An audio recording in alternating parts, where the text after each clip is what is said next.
Hi, this is Casey with Bookafy. So you just signed up for a free trial of our scheduling software, and I thought I'd just take a couple minutes to give you a few pointers and walk you through setup and integration. The first thing I'd recommend doing is coming up to Settings, Staff Members. Here you can add staff members or you can edit staff members. Either way, what I'd recommend is adding a photo of the staff member, making sure the email is correct. This is a link that staff member can use in their own email to schedule appointments with their customers. And you can also have the staff members sync their Bookify schedule with their individual Google Calendars here. You can choose which services are associated with that staff member as well as the operating hours for that staff member. Click Update Client. And the next thing I recommend doing is coming up to the Service tab.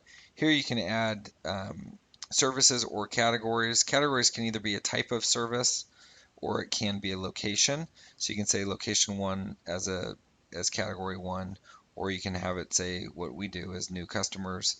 And then if you want to add service, you can say test service.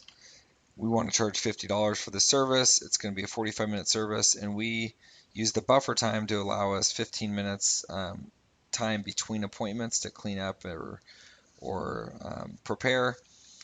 If you want to charge for your service at the time of booking, you would just click on this button, and this would make it mandatory that the customers pay when they schedule online. Click who the services will be rendered by, and then go ahead and click Create Service. So that's it, pretty straightforward on the Service tab. The next thing I'd recommend you doing is coming up to the Business Configuration tab.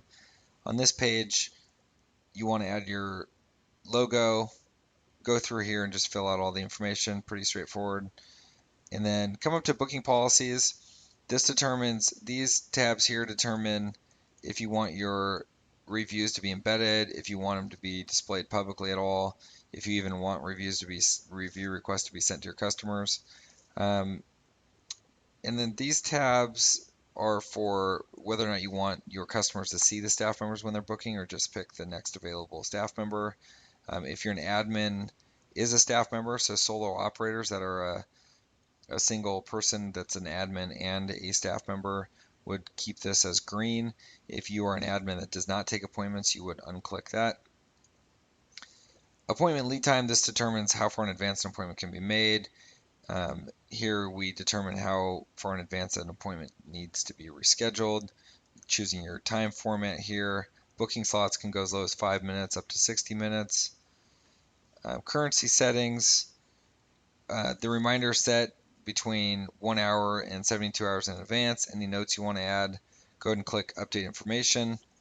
Here you can change the colors of your page so you can have it match your brand by putting in the hex code or just picking a color on the page.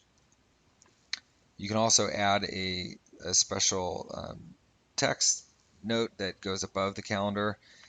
Down below, this is our custom field section. You can choose to require some fields or not require, and you can also add fields. Here you've seen we've added Skype ID and pet's name. You can determine which ones are going to be added, and you can have up to 9 custom fields. Go ahead and click Update Information, and then you can come up here to operating hours. Next, you'll want to choose your time zone. If you travel or your customers are in different time zones, that will all be reflected in the appointments, and appointments will be made relative to the time zone of the staff member and of the customer. And then you'll go through here and just change the business operating hours. So these are just general operating hours. Your staff members will have specific operating hours as well, but this is just for the business in general. So that's it. So those are the settings that I would recommend you getting started with. I'll show you real quick how we integrate our scheduling software into our website and how you can do the same. You come to our Contact Us page, you'll see the most common use of our scheduling software as an embedded overlay. So you'll see if a customer clicks on Let's Connect, a pop-up appears and the customer can book an appointment right here on the pop-up. The second way that the integration gets used is as an iframe. This is where you're embedding our page into your existing page. And you can see here we've added it on our frequently asked questions. Customer can simply come in here and make an appointment choose a time, put in their details, and finished. The last thing we do, this schedule a call with me button that we put on all of our staff members' emails. So if once the email is sent, the customers will see this, and once they click it, it comes to a page that looks like this, and you can see this is for a specific staff member. It doesn't just go to the general page, so all of these appointments will be booked just with me, Casey. And same, they can choose times and dates that work for them.